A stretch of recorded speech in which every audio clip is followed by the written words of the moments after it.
All right, so here's the deal. It is 11:45 p.m. here in Indianapolis. The Indy 500 just ended, and the airport, as you can see, is completely empty because it's late, and we are in Naptown. So I am headed to the parking garage because my dad was super kind enough to bring my Model Y here to the airport, and they have electric charging here, so it is plugged in. So that's gonna save me a bit of time. That all said, I'm freaking exhausted, and I don't know how long I'm gonna make it tonight, but the Model Y is still here, and I gotta get it down to Florida. It's got a few items, nothing super important that I've gotta take with me, but I have to get that car down there, and I have been missing it dearly. We've been there for almost 2 weeks now, and my Model Y has been here. So tonight, we're gonna see how far we can get. Probably Louisville area is the best. We're probably gonna do like maybe just one leg. It's super late, but we're gonna figure out how far we can make it. So I'm gonna head over to the car where it's plugged in. I'm gonna plug in our new address and see how much we have ahead of us. Based on a betterrouteplanner.com, I think that we have 16 and a half hours with charging. So if I can get 2, maybe even 4, that just seems so late. If I can at least get 2 hours of that, then I should be able to make it at a late dinner time tomorrow, because I do have to work on Tuesday. So that's what makes all this so challenging, is just lining up schedules to be able to get here. And I'm super grateful. It's just gonna be me on this one, so I should be able to be reasonably efficient with this trip. So a couple of things to note. As you can see, I've got the roof box on here, and I just recently did a range test with that at 70 miles an hour, and I did have a hit and range, so I will have a hit and range on this trip. I'm also finding some of the things that we couldn't find while we've been moving in, including the dog bowls, which are back there. And then I've got this light here that I'm gonna have to figure out what to do with, but I'll mess with that when I get to the first charger. So what's nice though is they have some wall connectors here in Indy, so you can get some charge. Right now it's charging at, it looks like 16 amps.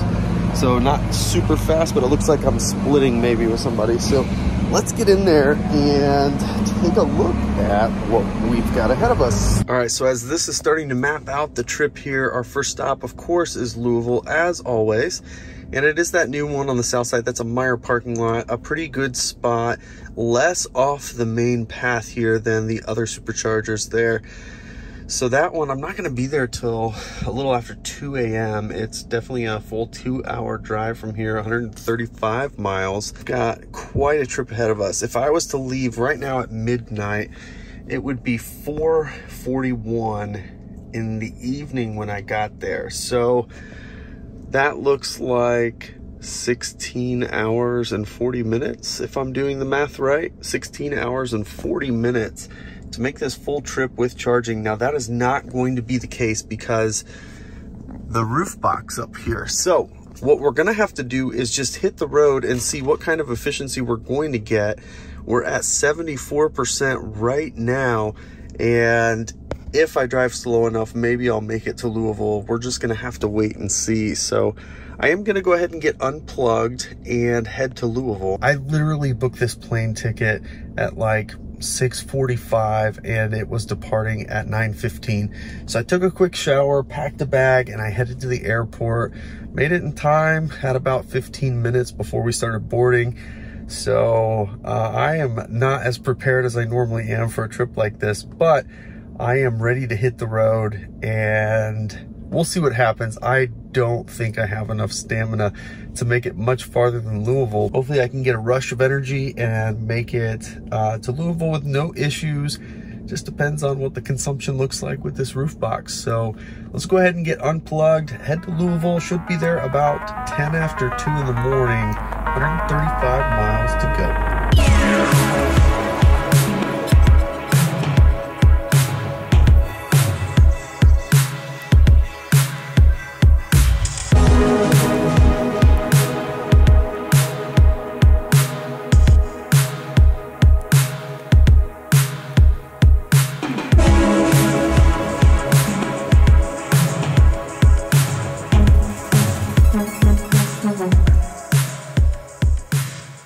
All right, guys, we arrived with 7%. I did go past the supercharger, found a hotel with the destination charger, and I went all in and got really lucky that one of the stalls was available.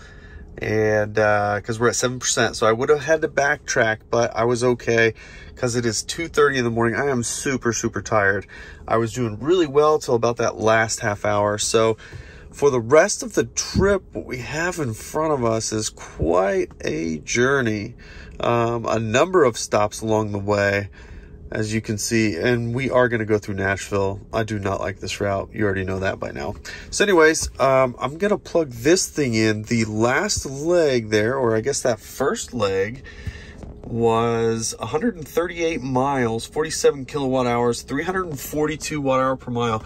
And this is the number we're going to pay very close attention to, is our energy consumption. I had autopilot set at 70 miles per hour that whole time.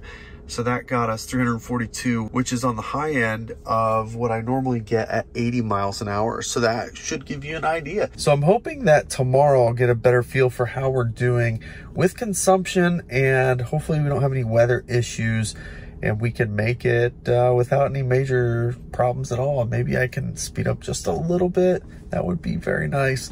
We'll just see. This is challenging me to be more patient and drive slower, which I don't really like. But anyways, gonna go ahead and plug this in. I'm going to bed because, believe it or not, I am super tired. This did kind of get me through to here, which is why I'm so amped up right now.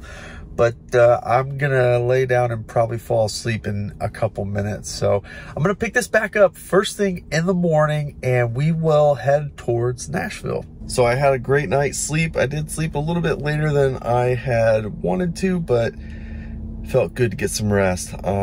So let's take a look at the trip in front of us. So our first stop here is in Bowling Green. Yeah, Bowling Green.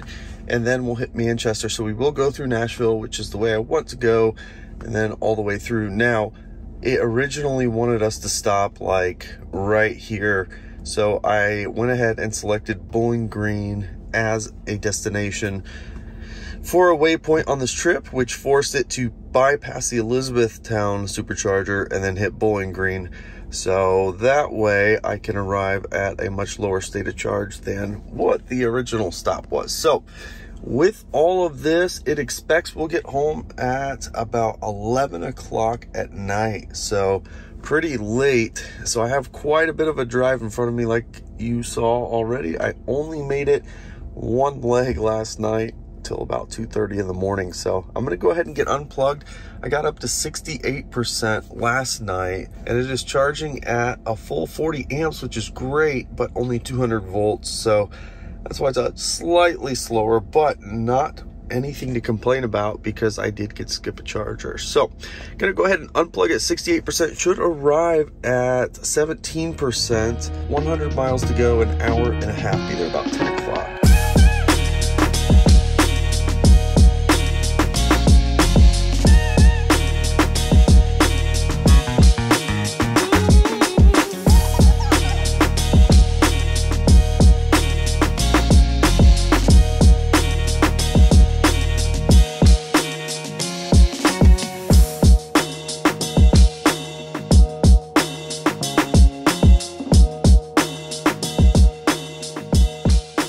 So here we are at Bowling Green. It is a V3 charger. I believe it is anyways. Is it? Yes. No, it's not. It's actually only a V2. I thought it was a V3 for some reason. Anyways, gonna be here for 30 minutes. Gonna get some breakfast here at the grocery store at Meijer. That last leg was 102 miles, 40 kilowatt hours, consumed 389 watt hour per mile, which is a bit higher than the last leg, but it's because I was doing 80 and the car was doing a good job updating arrival percentage estimate based on how the weather's going. But as you can probably see, the wind is starting to blow at a pretty big clip. So as long as it's not a headwind, which I think we do have right now, once we get headed towards Chattanooga, I think we'll be okay. So going to keep a close eye on that wind and make sure we don't have any issues with added consumption. So going to go ahead and get plugged in, be here for about 30 minutes, and then we will head to Manchester, Tennessee. All right, so we're wrapping up charging here. We're at 77%. Should be able to arrive to Manchester at 12%. And we're going to test it at 80 miles an hour to see just how well this thing has calibrated to having our roof box that's up there. So should be about almost 2 hours, 127 miles to go. 78%, gonna unplug now.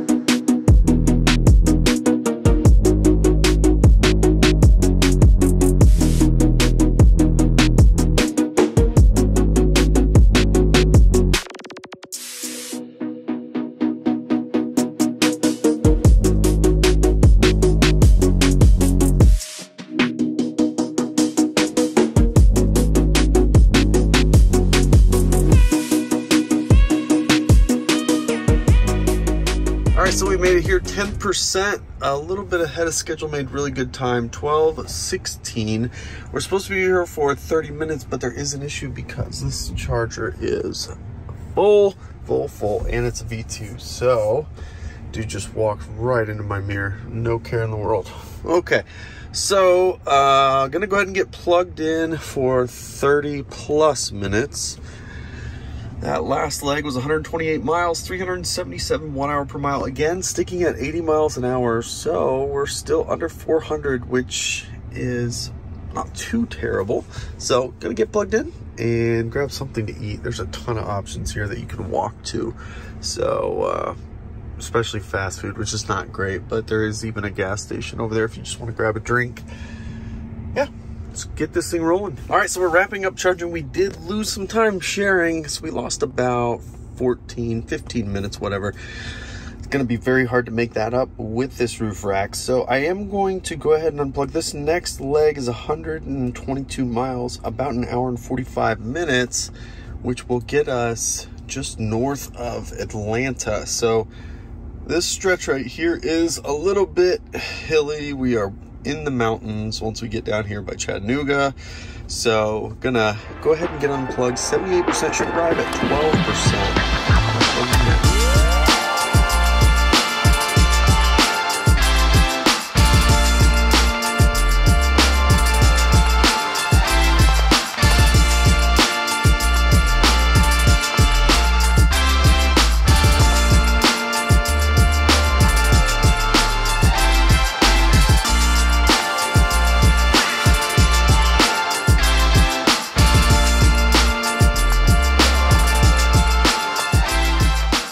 So here we are in Adairsville, Georgia. It is a V3, which is great news. Supposed to be here for only 15 minutes. We did gain a bit of charge because there was some traffic up in the mountains, which slowed us down quite a bit. But 15 minutes here. That last leg was 123 miles, 42 kilowatt hours consumed, and a really good 336 watt hour per mile. But again, a lot of traffic. We were driving very slow for a big chunk of that. So, gonna go ahead and get plugged in for about 15 minutes. Looks like a couple of food options. Again, fast food galore, but there is at least a gas station to just get a drink and use the restroom if you need. So, let this thing charge up. All right, so we're all charged up here. 64%, should be at McDonough, Georgia at 16%. I believe that's the new V3. Just south of Atlanta, but it's only 88 miles, a little over an hour to get there. We will see. Holiday weekend driving through Atlanta. Fingers crossed, but only time will tell. Gonna go ahead and unplug now. 64%, should arrive at 17.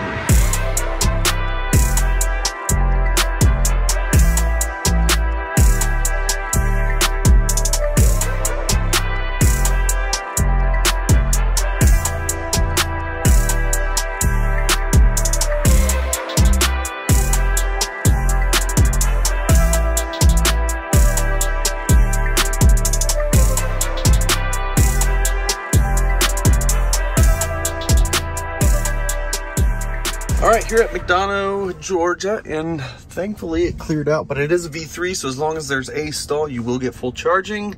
It's supposed to be here for 20 minutes, so not too bad.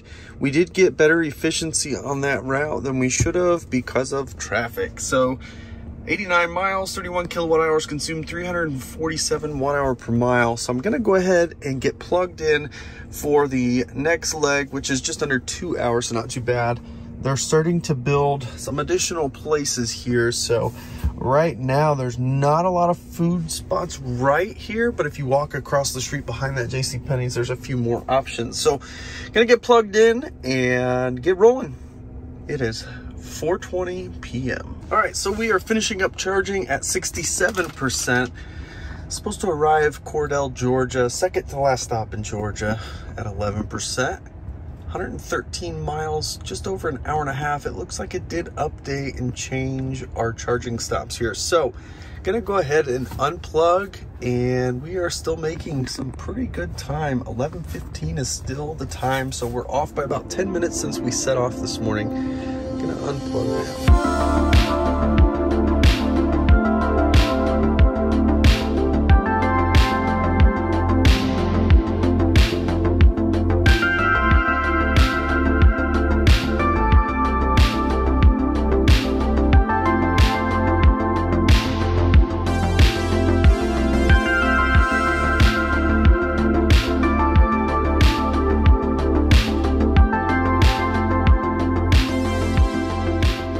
So we made it to Cordell, Georgia, 6:15. Lost a little bit of time because I tried to do a drive-through on the way in, but that was a huge mistake, so I gave up on it.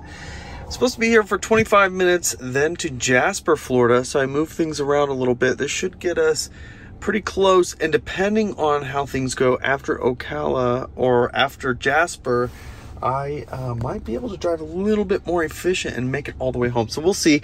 I'm gonna go ahead and get plugged in, though. It is a V3 in supermarket parking lot, and there's a Sonic, a lot of stuff on the way in, but they move so slow these days. So yeah, gonna have to figure out what to do about dinner while this thing charges. All right, so we are wrapping up charging here at 74%. Should arrive about 11% in Jasper, Florida. Should be there in about an hour and 40 minutes, 121 miles to go. Unplugging now.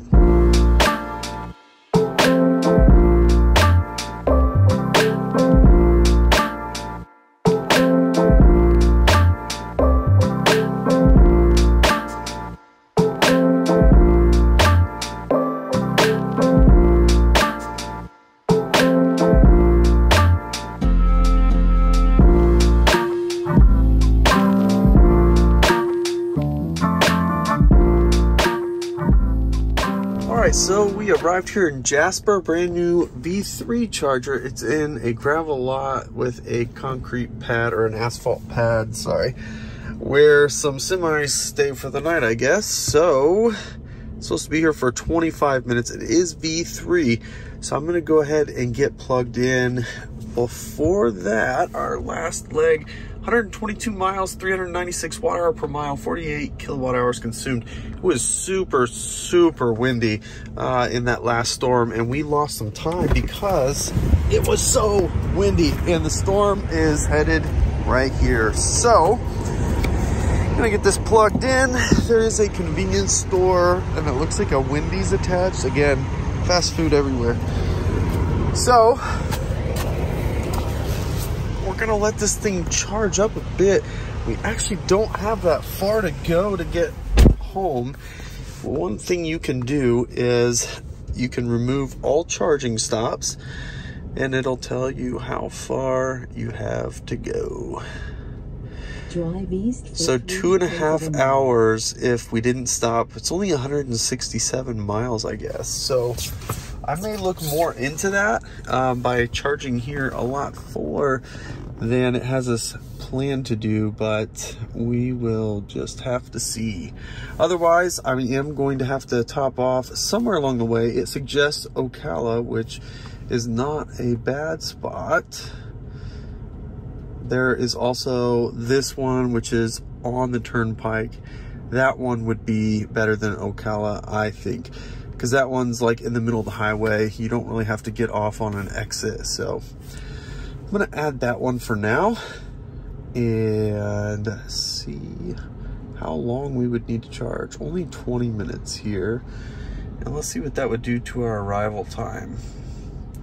So 11:40 with a 5-minute top off. We may not have to stop. So, oh, it's actually asking us to stop in Ocala anyways. All right, so I don't know why it does this, but sometimes you'll see estimated arrival percentage sit at a percentage and just stay there, even as your charge continues to grow. I don't know why it does this. It's a glitch and it happens sometimes. I can't pinpoint why it does and does not happen. So anyways, I went ahead and overcharged because I've been charging about 75% to go 120 miles. And I've been arriving in the single digits, so I went ahead and rounded up to 80% for this next stretch, which is 133 miles. It's about 2 hours to that charger, again on the turnpike, so should be easy in and out. And it thinks about 9% at arrival, but here's what's gonna happen. As soon as I pull away, that's gonna change. So anyways, I'm gonna go ahead and unplug, and I'm going to chill to soft tunes on my way to the next charger.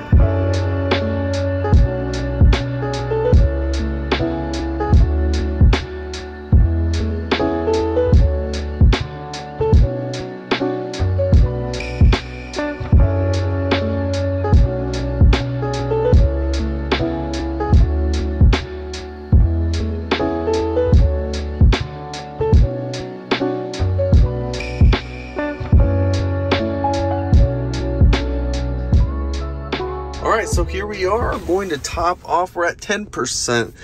Only need to be here for 10 minutes. I'm just going to top it off, whatever. At 10 minutes, it said I think we'd get home at 25%. I only have 35 miles to go, so I'm not going to film the next leg, but I am going to charge it up and we'll pick it up at home.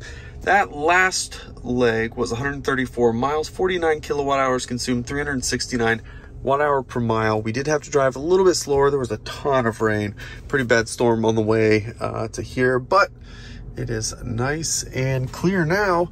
And this is a good stop. I like this one. It is a V3, and the center inside has dining and restrooms and all that good stuff. So it's a good spot, good stop if you're on the toll road.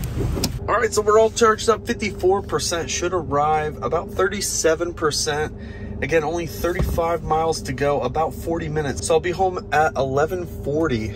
I'm gonna go ahead and unplug now, and I'm gonna pick this up at home. So we made it all the way, 11:37. So not too bad. That last leg, 35 miles, 13 kilowatt hours consumed, 356 watt-hour per mile. The whole trip, 986 miles, 361 kilowatt hours consumed, 366 watt-hour per mile. Now, I think that was a pretty successful trip. I mean, this box definitely has an impact on range, and it's for obvious reasons. You're literally adding drag to the car, quite a bit of drag too. Now, this particular drive, I would say, did not necessarily replicate the results I had when I was testing driving this at 70 miles an hour. I think I got a bigger impact during that testing, which is very interesting. So there were a lot of other things, other factors involved in this trip that actually gave us a more reasonable, real world hit with this roof box. So at 300, what was that? 366 watt-hour per mile. On a normal trip, I do 80 miles an hour the whole time, except where I absolutely can't. So basically 80 miles an hour the whole time. And without the roof box, I usually get around 330 watt-hour per mile. That's probably average for us. Now, that's outside of anything completely crazy, like a snowstorm, super cold, anything like that. That's about average. So 366, that's a 10% hit on this whole trip as compared to what a normal trip would be. Now, that said, there were some areas during this trip, quite a bit. A substantial chunk was 70 to 75 miles an hour. So in some areas, just because of weather, there was nothing I could do. There were also some traffic areas. And then at the very beginning of this trip, that very first leg from the Indy airport to Louisville, I think I was doing 70 or 75. I can't remember exactly what my speed was. It was maybe, I don't know. It was 70 to 75 miles an hour. So that was 120 miles of the trip. So I think that there's a lot that I learned on this trip, and hopefully you gain something from this as well. So if you do need extra cargo, this roof box can work. Now, there is a more efficient way to go, and in that same video where I tested this, I also had a luggage rack, and that worked even better and had less impact on range with that rack that goes on to the trailer hitch on the car. So there's some pros and cons to both of those, but if you have to use a roof box, just know that you will be charging some more. But one of the nice things about Teslas is the systems on board do an awesome job of calibrating as you go.